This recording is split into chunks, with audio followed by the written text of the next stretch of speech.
Well, just to say, in the name of Birmingham City, and I say it because I'm the one talking here today, this afternoon with you, but I know that I'm sharing the same views as everyone else in the club, staff, everyone who works in the club, directors, owners and players.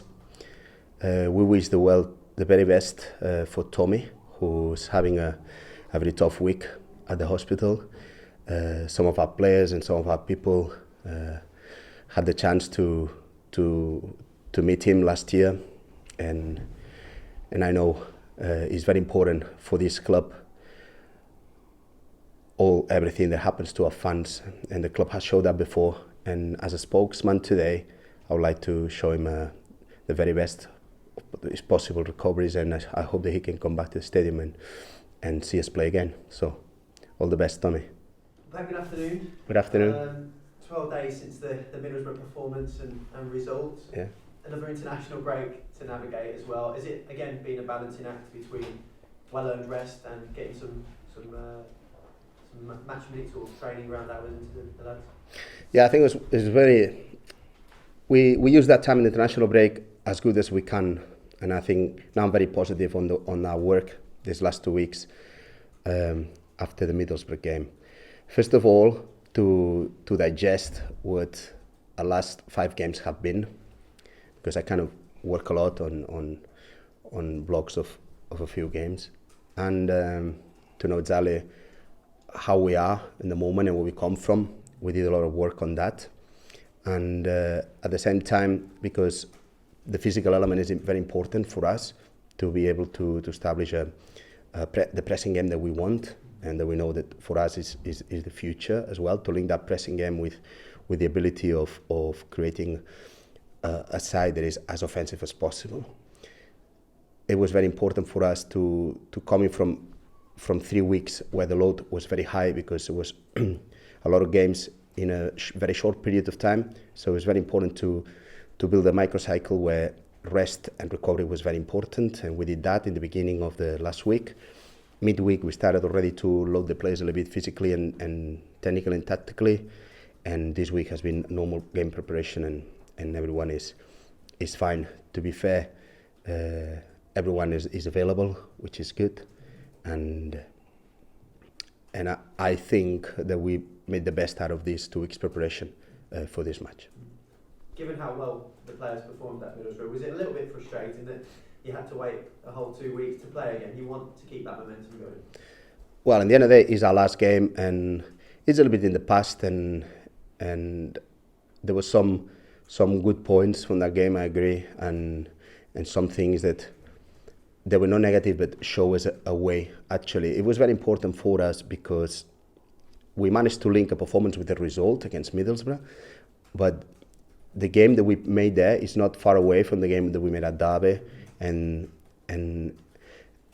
despite having the setbacks on those 2 games, Derby and Wigan, the team managed to, on a tough game at home against Middlesbrough, the team managed to link not only the performance and the result. I know that we'll be talking, if we have won that game, we're talking about that the team bounced back, but the important thing is not that the team won that game, is how we won it, and that made a massive impact for us here.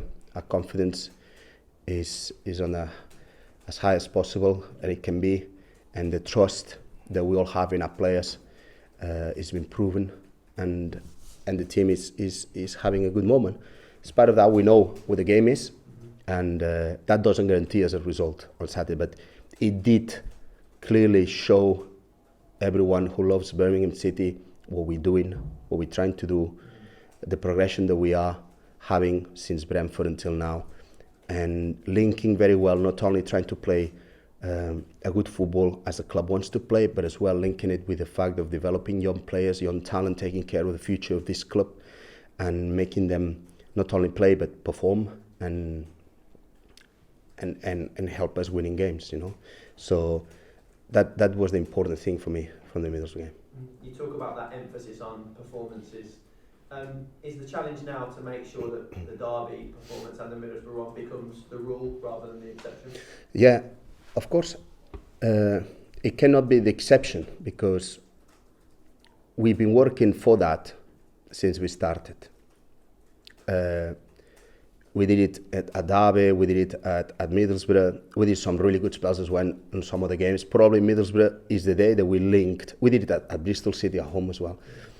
Probably is the day against Middlesbrough that we managed to link the result with the performance, and a lot of the details, especially tactical details and the roles and understanding of the roles, they were very clear for the players, and they were able to achieve their targets and help the team that way. So it was clear. But we know, obviously, the opposition plays a big part on the games that you play. And now it's about thinking about Leeds United, which is a really strong team, and for me, one of the best teams in the league. And it's another challenge to try to put it there. But in the end of the day, I'm very satisfied and confident that we are on the right track. And there will be bumps on the road, obviously, because we are trying new things, and we are growing into it. But that's the way that the club wants to go. That's the decision of the club, and I back it as well, because I enjoyed as well watching the lads on Friday night. And we just need to make sure that we all understand that we give the time, the young players and everyone else, the patience to make sure that we can repeat that, and eventually that will sit into our culture as a team.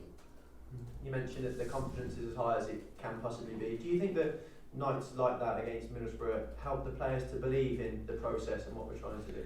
Yeah, and actually helps them to believe in themselves, because every player that I coach here, for me, they're the best players in the world, and I think that they can do it. But one thing is me saying something, the other thing is you do something and you finding out that you can do something and get recognized for that. And I think it's a massive credit for the players for what they did, because they showed to themselves and they showed to everyone in the fans, and the connection inside the team was very, very good.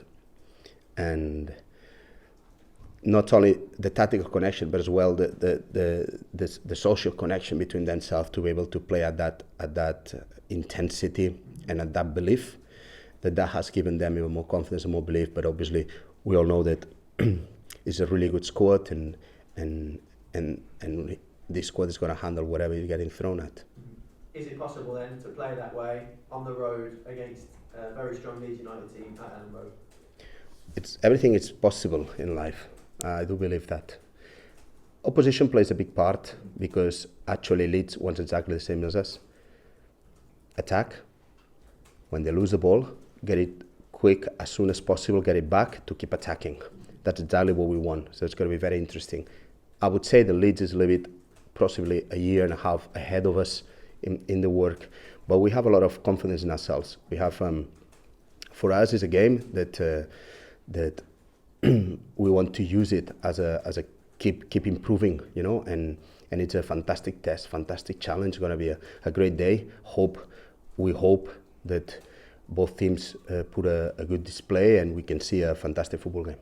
We know clubs do their homework. Has this Leeds side changed over the summer, or is it very much as they were last season? Leeds is, they play the same kind of football they started playing last season. Leeds is a very intense team. The difference between Leeds United and the rest of the teams in the league is that they apply a very strict man-marking system that allows to put pressure immediately on everyone who, not only who has the ball, but who is moving to get on the ball.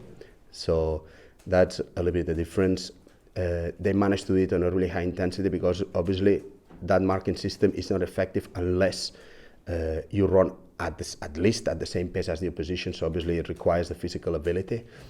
And as well, offensively, when they win the ball, you see a lot of good things on them, like a 1-2s, 1-2-3s, good 1v1s, and a mentality to play forward. So it's a complete team, but it's a football team in the end of the day, and we do have trust that that if we play the same way as we played on Friday, and we manage to put that, and we have a good belief and good levels of confidence, we can put problems as well to them. You mentioned the trust that you have in your players. You picked a very young midfield four against Middlesbrough. some would say from outside the club it was a big, bold move from yourself. Do you just have an absolute trust in the players in the squad that they can execute what you're trying to get them to do? Yes. It's as simple, it doesn't matter how old they are, what the average age of that midfield four is, they can go and do the job. Yes.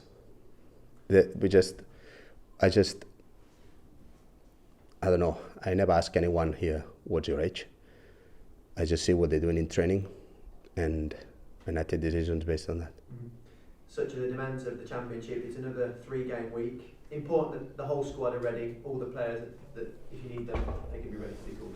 Yeah, they are. Everyone has trained very well this week, and putting things very difficult for me, which I love. Ivan Sunic was nominated for Goal of the Month for his strike against Derby. Have you ever seen him strike a ball like that in training? Has he done that before? Yeah, he done it once, yeah. Another one, Josh McEachran. Is he getting any closer to your thinking? Yeah, he's working very hard on his fitness levels, and we're giving as much as possible 23s because there's some fitness that you can only get there. Mm-hmm. We have improved in our team a lot physically as well. I think everyone in the staff has worked very hard in the physical department to make sure that we can sustain our football on the physical basis, and the team has made a massive step up physically. Mm-hmm. So Josh is coping very well on this little catch-up that he's doing, and we just hope that he's ready as soon as possible. The only other one is Jefferson Montero, who's been out for a number of weeks. Do we know where he is in terms of a timescale to return? Yeah, he got over his injury now, and he's been having 2 weeks of physical training now to get him up to speed. So he got recovered much sooner than what we expected, which is it's another sign of all the good professionals that we have in the medical department. Good luck, Sally. Thank you very much.